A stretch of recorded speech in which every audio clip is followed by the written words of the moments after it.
Dan saya Rana Lestari, tim 119150441.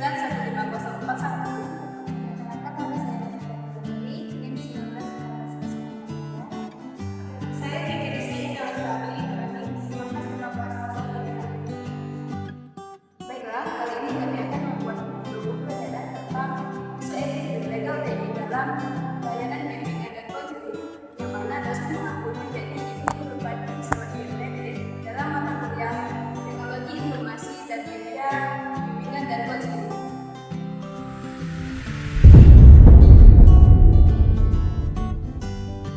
Assalamualaikum warahmatullahi wabarakatuh.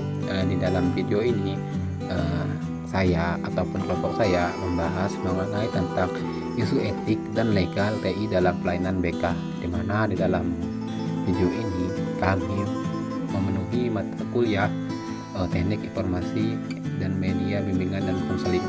Adapun di sini pengertian dari etika dan kode etik adalah etika merupakan kaidah-kaidah atau norma-norma yang diberlakukan dalam suatu organisasi ataupun asosiasi. Etika merupakan kebutuhan bagi organisasi dan para anggota yang di dalamnya.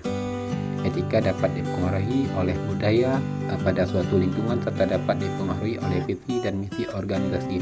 Adapun kode etik di sini adalah seperangkat aturan atau kaidah-kaidah, nilai-nilai yang mengatur segala perilaku atau tindakan dan perbuatan serta perkataan suatu profesi atau organisasi bagi para anggotanya.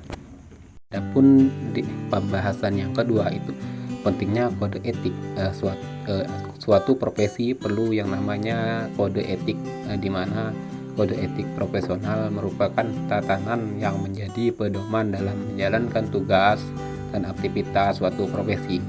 Kode etik profesional diperlukan dengan beberapa alasan, antara lain yang pertama itu untuk melindungi profesi sesuai ketentuan dan kebijaksanaan yang ditetapkan oleh pemerintah berdasarkan perundang-undangan yang berlaku.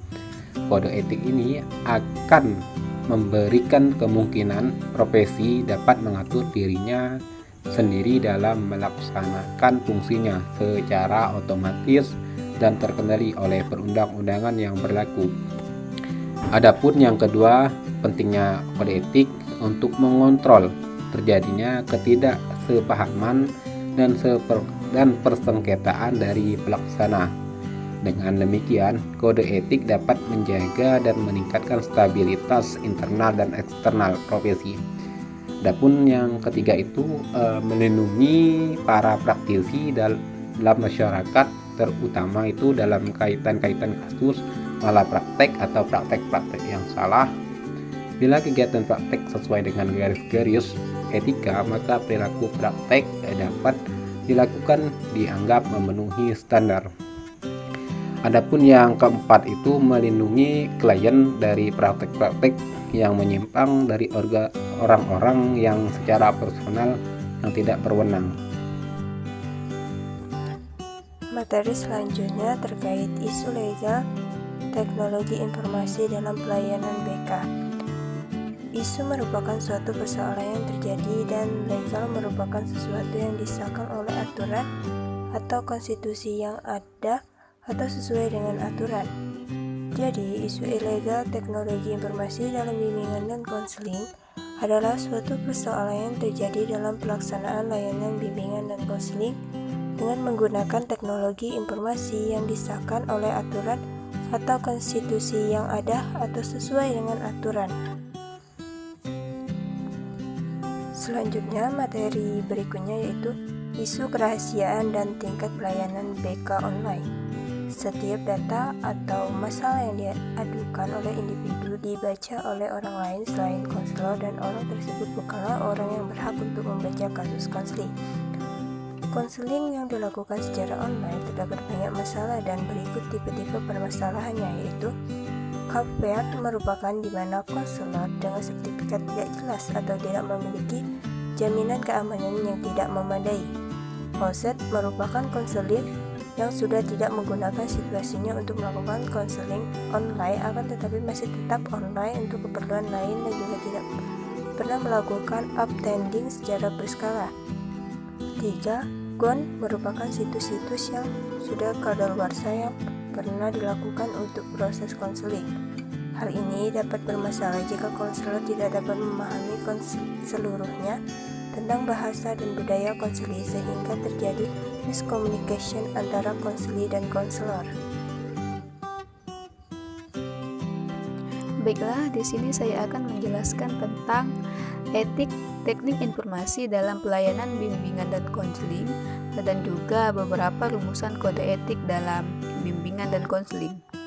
Baik, untuk etik teknik informasi dalam pelayanan bimbingan dan konseling, yang mana etika konseling berarti suatu aturan yang harus dilakukan oleh seseorang konselor dan hak-hak klien yang harus dilindungi oleh seorang konselor. Maka, etika dapat diartikan sebagai jaminan bahwa konselor bertanggung jawab atas kegiatan bimbingan dan konselingnya. Etika pada tujuan untuk melindungi pengguna, dalam hal ini pengguna internet agar kerahasiaannya tetap terjaga, seperti dalam dunia nyata.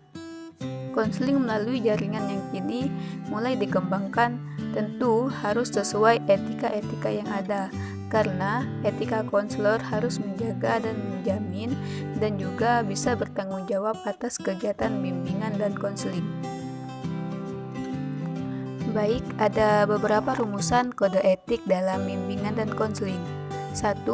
Pembimbing yang memegang jabatan harus memegang teguh prinsip-prinsip bimbingan dan konseling.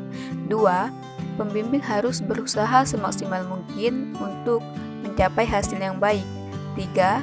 Pekerjaan pembimbing harus berkaitan dengan kehidupan pribadi seseorang, maka seorang pembimbing harus dapat menyimpan rahasia klien, menunjukkan penghargaan yang sama pada berbagai macam klien. Pembimbing tidak diperkenakan menggunakan tenaga pembantu yang tidak ahli, dan juga menunjukkan sikap hormat kepada klien serta meminta bantuan dari staf ahli yang sudah ada pada bimbingan dan konseling. Materi yang terakhir ialah mengikuti kode etik National Board. Konselor online seharusnya yang pertama mengacu pada hukum dan pada kode etik konsultasi online. Yang kedua, memberitahu klien tentang metode yang dipakai untuk membantu keamanan komunikasi klien. Yang ketiga, menginformasikan klien bagaimana dan berapa lama data hasil konsultasi akan disimpan. Yang keempat, dalam situasi yang sulit dianjurkan untuk memperjelas identitas konselor dan klien, hindari atau hati-hati dengan kemungkinan penipuan, misalnya dengan menggunakan kode kata-kata, huruf, dan grafik. Yang kelima, periksa dan jika diizinkan, dan pusat pengawas dalam penyediaan web, konseling untuk anak kecil, dan periksa identitas pemberi izin tersebut. Yang keenam, ikuti prosedur yang sesuai dengan informasi yang diterbitkan untuk membagi informasi klien dan sumber lain.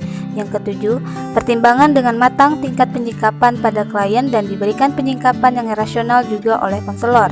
Yang kedelapan, menyediakan link ke situs lembaga sertifikasi dan badan perjanjian yang sesuai untuk memfasilitasi pelindungan klien.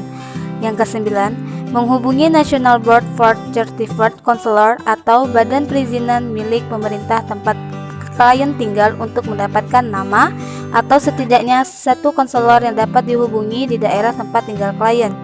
Yang ke-10, mendiskusikan prosedur kontak antara klien dan konselor ketika sedang offline.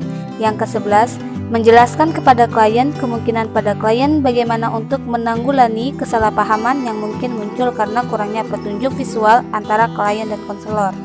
Mungkin hanya itu materi yang dapat kami sampaikan dalam video ini. Yang ini